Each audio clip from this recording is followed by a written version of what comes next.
여러분 안녕하셨습니까? 양영태 TV의 양영태입니다. 어저께는 여당 원로들을 갖다가 초청해서 한동훈 대표가 만나서 대화를 좀 나눴습니다. 오찬 간담회에서 조언을 듣는데 여당의 원로들이 이런 얘기를 했습니다. 한동훈을 만나가지고 한동훈 씨는 머리는 검증이 됐지만 가슴이 검증이 필요하다.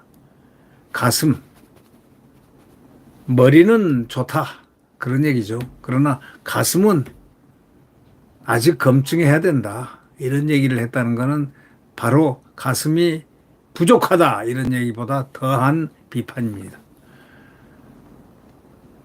국민의힘 한동훈 대표가 서울 여의도 한 식당에서 당 상임 고문단과 오찬 간담회를 했는데 이 자리에서 국민의힘 고문들은 당 운영과 인사, 당정관계 등에 대해서 조언하면서 또한 쓴소리, 말이 쓴소리지 신랄한 비판이죠. 한 것으로 알려져 있습니다. 이날 간담회에서는 상임 고문단 한 30명 가운데 18명이 참석을 했는데 상임 고문당 회장인 정의화 전 국회의장은 모두 발언해서 당이 굉장히 어렵다. 우리의 한다르크가 좀 돼달라. 한동훈 플러스 잔다크가 좀 돼달라. 한동훈 플러스 잔다크 왜 못하냐. 당이 외연도 확장하고 또 젊은 정치인들도 전면에 내세우고 과감히 또 혁신적으로 바뀌는 모습을 보인다고 해서 이렇게 그걸 했는데 뭐 그런 게 전혀 안 보인다. 한 대표는 또 인사말에서 말을 잘하거든요. 한 대표는. 쓴소리를 비롯해서 저희에게 꼭 필요한 말씀을 기탄 없이 해달라 이렇게 얘기했습니다. 비공개로 진행된 간담회입니다. 비공개. 상임 고문들의 쓴소리가 이어졌다고 복수의 참석자들이 얘기합니다. 유흥수 전 주일대사는 이렇게 얘기했답니다. 한동훈 대표 머리는 검증됐는데 가슴으로 정치할 수 있느냐에 대해서 검증이 필요하다. 뭐 아무리 머리가 똑똑하고 한들 약자와의 동행을 위해서는 가슴으로 다가가고 가슴으로도 대화해야 되지 않느냐. 아주 그냥 깊은 곳을 찔렀습니다. 한동훈 대표는 자기 머리를 과신한다는 그런 이야기들이 많았는데 거기에 대한 문제의 지적인 것 같다라는 생각. 가슴이 부족하다. 머리는 좋은데 아무리 머리가 똑똑하다고 한들 약자와의 동행을 위해서는 가슴으로 다가가고 가슴으로 대화해야 하는 거 아니냐 이렇게 얘기했습니다. 한 참석자는 또 이렇게 얘기했습니다. 당대표가 말이 앞서는 모습을 보여서는 안 된다. 그러니까 말을 너무 앞세운다 이런 얘기죠. 말을 잘하니까 말을 앞세울 수밖에 없죠. 무기가 말을 앞세우는 것밖에 없으니까. 말을 잘하는 사람들은 무기가 말밖에 없습니다. 예. 당대표가 말이 앞서는 모습을 보여서는 안 된다. 그러면서 지면서 이기는 방법을 강구해라. 아주 매운 소리를 했습니다. 당정 소통이 더 필요하다는 지적도 나왔습니다. 어제 고위 당정 협의를 했다고 하자 신경식 전 의원이요. VIP를 만나야 한다. 대통령을 만나야 한다 이거예요. 왜 자꾸 피하느냐 이런 얘기입니다. 여기 이 말은 대통령을 만나야 한다. 이런 신경식 전 의원의 말은요. 대통령을 만나야 한다는 얘기는 자꾸 피하고 있다는 얘기죠. 피하는 건 뭐가 찔리는 게 있으니까 피하는 거죠. 현안마다 도망을 치고 있으니까. 이종찬에 대해서도 한마디 했습니까? 살인자라고 대통령하고 영부인을 향해서 살인자라고 하고 대통령실에서는 공식 사과를 하는데 공식 사과를 거부하고 박찬대는 국민이 불편을 느끼셨다면이라는 조건을 붙여가지고 그렇다면 유감으로 생각한다. 유감. 그러니까 그러면 여당이 공개적으로 공격을 해야 되는데 가만히 있습니다. 자기가 마이너스 될 거는 가만히 있는 거예요. 한동훈이가 마이너스 될 거는 가만히 있는 거예요. 말 안 하는 거예요. 그 태도는요, 정말 얄미운 겁니다. 말은 안 해도 대통령실 입장에서 이렇게 볼 때는 얼마나 얄밉겠습니까? 말은 못하고 말은 안 할지언정 국민들이 봐도 얄미운 그런 느낌이 드는데, 아니 중요한 이 중대 이슈가 두 개나 나왔는데 그 중대한 이슈에 대해서 논평을 안 하는, 공격을, 비판적인 공격을 당이 해줘야 되는데, 거기는 정당이니까, 민주당이니까. 대통령실은 공격하는데 이런 어떤 제한점이 있기 때문에 겉으로는 말을 못 낸단 말이죠. 그런데 전혀 공격성이 없습니다.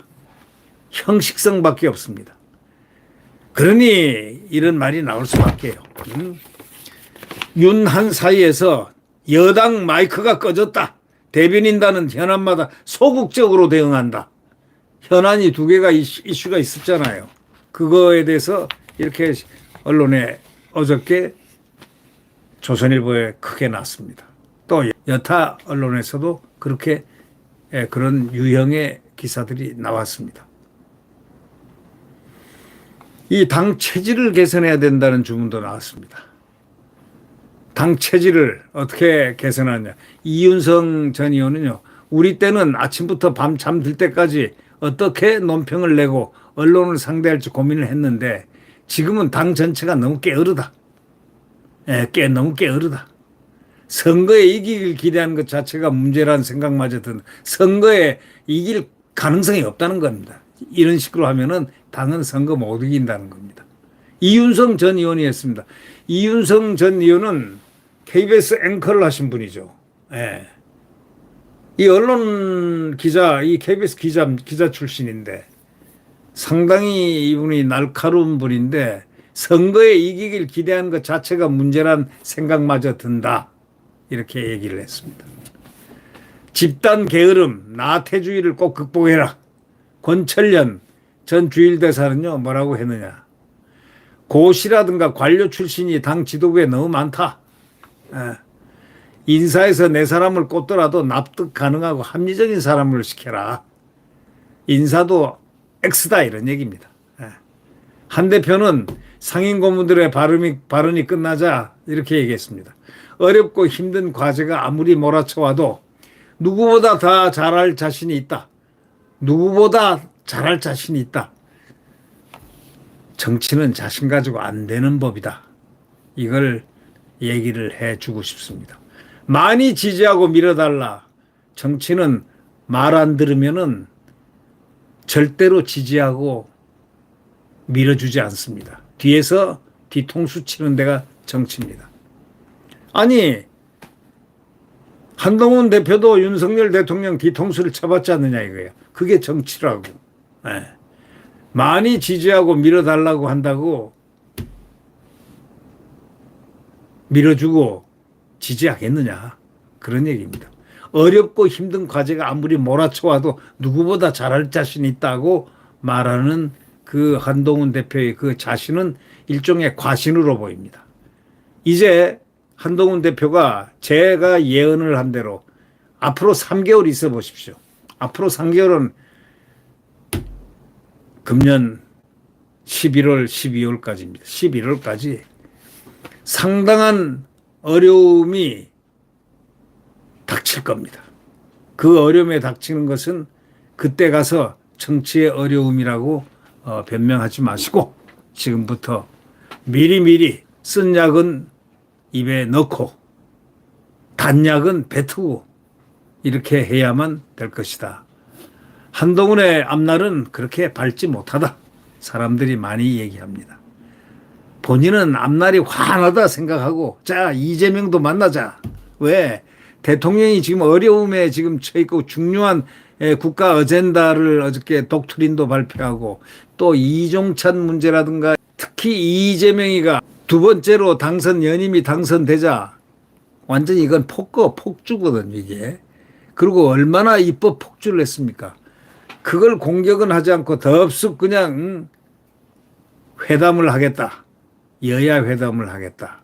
대통령을 공격하고 윤 정권이 폭주한다. 이렇게 얘기했으면 폭주하는 건 너희들 아니냐? 너희들이 입법 폭주를 해서 나라를 갖다가 망가뜨리고 있지 않느냐? 192석이 망가뜨리고 있지 않느냐? 이렇게 공격을 해야 되는데 일체 곤란한 부분은 하지 않습니다. 그걸 보면서요, 참 약삭빠르다. 예? 지금 한동훈 지도부는 아주 약삭빠르다. 그래가지고는 여당이라고 할 수 없다. 곧 뭔가 쪽이 나겠다. 이렇게 말하는 사람들도 한두 명이 아닙니다. 예, 쓴소리는 좀 쓰게 약으로 받아들이는 정도가 돼야지 쓴소리 들어오면 확 뱉어버리는 그러한 태도 가지고는 절대로 승리할 수 없다. 네, 구독 버튼과 엄지를 눌러주시면 대단히 감사하겠습니다. 안녕히 계십시오.